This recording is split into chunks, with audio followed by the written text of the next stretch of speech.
السلام علیکم د القرآن سټوډیو مینوالو په خیر راغلی. هیله لرم چې تر دې دمه به خوښ او خوشحاله اوسیږئ. د تل په څېر نن بیا هم تاسو ته د یو غمجنې کیسې وړاندې کولو لپاره حاضر شوی یم. د خونړي انقلاب غمجنې کیسې ادارې لخوا تاسو ته وړاندې کیږي.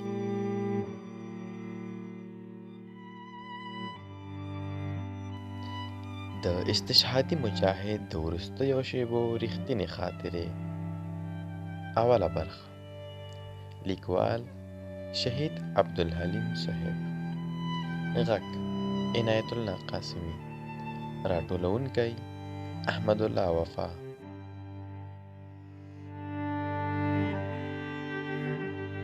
بسم الله الرحمن الرحیم. سپیڅلی استشهاد. حامدا و مصلیا. له الله تعالی سره حد دی، ځکه خو ترې وروسته کېدل ناممکنه برېښي. له خپلې مینې سره سودا ده، ځکه خو یې ځنډېدل په تودو اوښکو تمامیږي. د انتظار پیل له نن څخه کابو 9 میاشتې وړاندې شوی و. هغه مهال زه د کافیې طالب وم. د الله تعالی په اړه مې تصور کاوه چې یاد یې له شیبو څخه ورځو او میاشتو ته واوښت. اوس ډېر وخت تېر شوی، خو د هېرېدلو سرکې هم نشته، بلکې د یاد له سپرغۍ یې د اور طوفان جوړ شوی. اوس داسې وخت ته رسېدلی یم چې له یاد یې خوند اخلم او په قصو یې د یخو اوښکو احساس کوم. څو شېبې وړاندې عمر قاري صاحب تسلي راکوله. مولوي صاحب نور تشویش مه کوه، انشاءالله همدې کار کې یقیني یې. ماښام مې تر دې عنوان لاندې لیکنه وکړه چې د استشهاد براق او د الله تعالی لقا. نن ډېر خوښ یم. داسې ښکاري چې د 9 میاشتو انتظار نور د ګوتو په شمار ورځې پاتې دي. نن زما د هغه ارمان ته د رسېدلو زیری راکړل شو چې کابو 7 کاله مې یې لاره څارله. ما مه خورئ، پرې مږدئ، زه خپل رب ته روان یم. الله تعالی مې ډېر زیات یادېږي، غواړم هغه ته ژر ورشم. ته څه وایې؟ الله تعالی به ما قبول کړي؟ هو، د الله تعالی په ذات مې قسم دی چې قبلوي مې. هغه په خپله غوښتی یم. اوس مې ولې نه قبلوي؟ زه ورځم چې زر یې ووینم، هغه به څومره ښکلی وي. ربه، ما ټوله دنیا ولټوله، غوښتل مې خپلې مینې ته ډالۍ ولېږم. ټوله دنیا د تا وه، تا ته یې هېڅ ارزښت نه درلود. دلته یو کمزوری وجود و،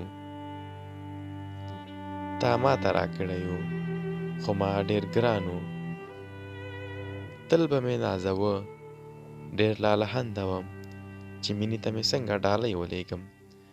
زما خپل وجود ته سترګې واوښتې. دا هم یو و او یو ځل راکړل شوی و. ناشونې وه چې څو دانې شي. اخر مې پرېکړه وکړه هغه داسې چې دا وجود تا ته دومره ټوټې ټوټې وړاندې کړم چې حساب یې صرف او صرف تا ته معلوم وي. د سفر براق مې موټر بم انتخاب کړی.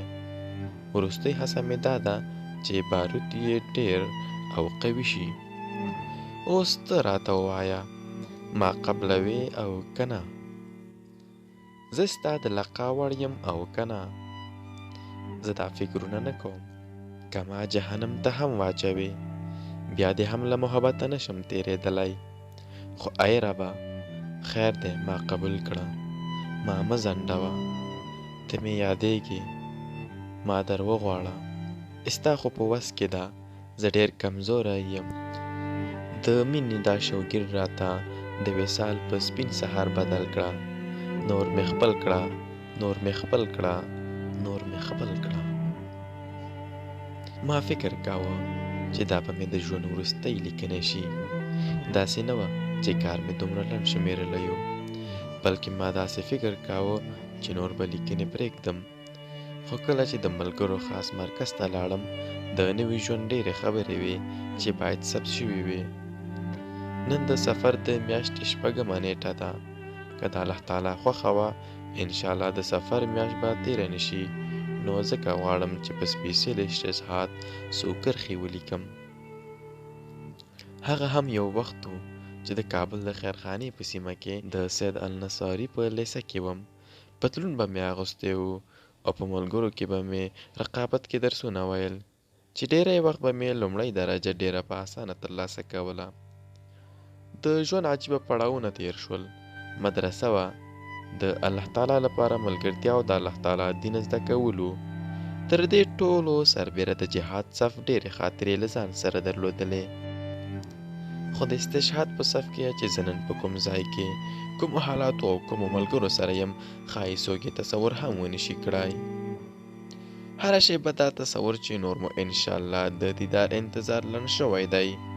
هره شیبه د نوي زیری راتلل، د الله تعالی لخوا سکینه او د رسول الله صلی الله علیه وسلم بشارتونه، ټول هغه شیان دي چې سړی مجبوروي لیکنه وکړي. زه ښه لیکوال وم. کابو 40 پورې لنډې مقالې مې په مختلفو نومونو په انټرنیټ کې خپرې شوې وې.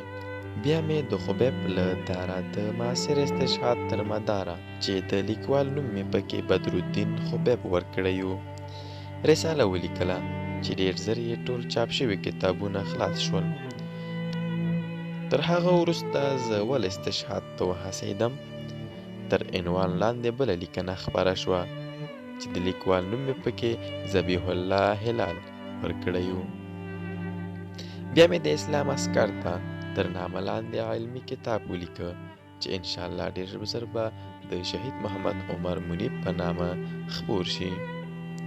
همداراز درې نورې ژباړې وې چې یوه د هندي عالم عبدالحکیم سکهراوي رحمه الله د علیکم بالسنتي د کتاب ژباړه وه. دوهمه د دارالصدق والا د بهشت جاویدان او دریمه د مشهور مجاهد عالم ابو یحیی علیوي رحمه الله د الربیعون فی فصل الشهادت پښتو ژباړه وه. خبره مې تر دې کوله چې ماته کله هم لیکوالي نه ده سخته شوې. د خبیب له داره د معاصر استشهاد تر مداره رساله معاصر په یوه شپه کې لیکلې وه. د الرابعون ژباړه له ډېرو سختو مصروفیتونو سره 10 ورځې هم ونه نیولې. خو نن چې زه کوم حالت کې یم د دې انځور تر ټولو لیکنو سخت کار دی، ځکه زه هغه حالت ته ورنږدې شوی یم چې اوس په نو د استشهاد د تعریف په خپلو غوښو او وینو کوم. انشاءالله بل دا چې د دې حالت درک ګران دی، نو بل ته یې دا ادراک انګیزه ورکول به چېرته اسانه وي. اوس ورځم، ملګری مې غواړي، نور بیا سبا لیکنه کوم انشاءالله. د ماشومانو د اختر ورځ. د عملیاتو انتظار هم عجیبه خوشحالۍ لري. زه داسې عملیاتو کې یم چې یو تک تور ښایسته موټر یې راته له قوي باروتو ډک کړی. بله شپه ترلی وم، خپل موټر مې ښه وځغلاوه. سخت قوي رفتار یې درلود. 6 کسان تاروزیان رسېدلي دي. مشر پکې احمد دی، ملګري ورته شیخ وایي. دومره عجیبه ګپې کوي، ته به وایې چې د خندا کوم محفل ته رابلل شوی میلمه دی. دوهم میرویس دی چې تقریبا 9 کاله یې همدې ورځو ته انتظار کړی. دریم یې ابودجانه دی، هغه چې د کابل د خیرخانې په حیدرخان لیسې کې درسونه ویلي. پوخ کابلی دی، خو لله الحمد د ښار رنګینو ترې د استشهاد شوق نه دی وړی. څلورم ملګری نقیب الله دی، هغه چې د رب د لقا په خاطر یې خپل لوی کاروبار پرېښی دی. نقیب الله دولۍ موټر ډریور دی چې زموږ غراني خلک د لوی سوپر درلودل لویه سرمایه بولي. پنځم حمزه دی، ډېر ښایسته تلاوت لري. دلته جمع هم حمزه را کوي، د خوشحالۍ ترانې هم را سره بدرګه کوي. او شپږم بیا معاذ دی، هغه چې قرباني یې رښتیا هم تر نورو قیمتي ده. دا ډېر دردېدلی دی.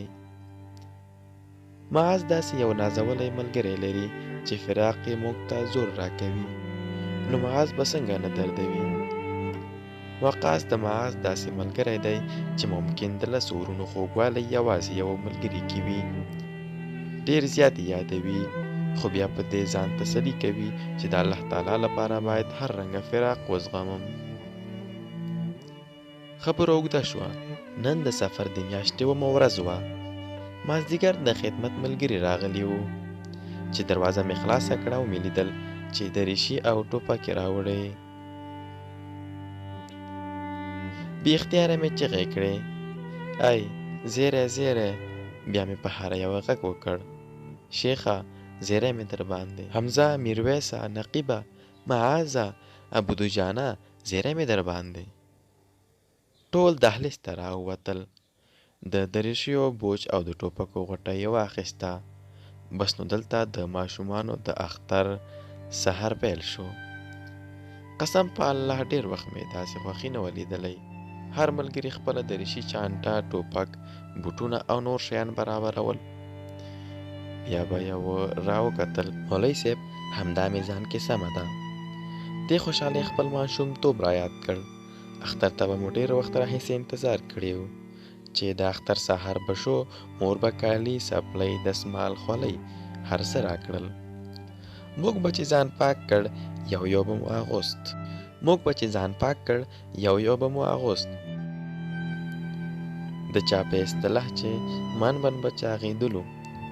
مور به سترګې راتورې کړې، سر به یې راغوړ کړ او چې د باندې به وتلو داسې راته ښکارېدله چې ټوله دنیا مو ننداره کوي.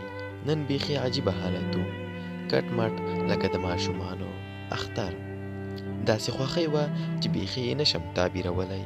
زما د لویې دورې د دستربندۍ په سهار هم ملګرو سخت په شوق ځان برابراوه. خو نن بیخي بل کیفیت و. شیخ اوږده دریشي اغوستې وه، ټوپک یې لاس کې و، هر څه یې منظم کړل. بیا یې راغږ کړ، ته راشه زه څنګه ښکارم. دنګه ځواني یې رښتیا هم ښایسته ښکارېدله. ما رهبر ته وویل ما ته موټر بم. رښتیا زما د موټر کیلي او ریموټ ورسره و. زر یې راکړ، ما هم واخیست او لکه د اختر لومړی اختر مبارکي مې په ناز ناز هر چا ته وښودله. بس څه به درته ووایم، د دې لیونیو داسې محبت دی چې بیخي سړی ځان ترېنه نشي خلاصولی. زړه مې ډېر و چې ښه په شوق او ښه ډېره لیکنه وکړم، خو وخت نه وي. اوس هم ټول ویده دي، ما ته هم خوب راځي. بس همدومره نور، بیا انشاءالله سبا ته.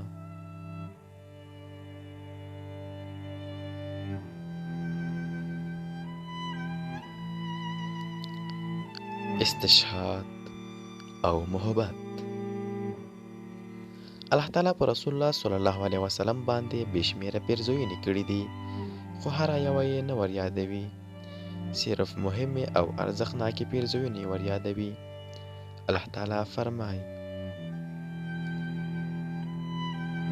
وألف بین قلوبهم لو انفقت ما فی الارض جمیعا ما ألفت بین قلوبهم ولكن الله ألف بینهم. یعنی او د مؤمنانو په زړونو کې یو له بل سره الفت واچوه. که تا د ځمکې د مخ ټولې خزانې مصرف کړي هم وي، نو د دې خلکو په زړونو کې د الفت نشو اچولی، خو الله د دوی په منځ کې محبت واچوه. له دې آیت څخه دا ښکاري چې الله تعالی محبت ته په څومره درنه سترګه ګوري. هسې مې خبره تر دې کوله چې موږ په مرکز کې اوس 2 کسان صرف د یو عملیاتو ته معطل یو. ځان سره مې فکر کاوه چې څنګه دومره سره خواږه یو. بل کال زما یو فدایي ملګري راته وویل زموږ د محبت لپاره دغه ژوندون کم دی. حیران یم چې نفرت ته وزګارېږي خلک څنګه. دلته رښتیا هم زه حیران یم چې څو پردي او لرې لرې خلک څنګه کولی شي چې دومره کلک محبت ولري.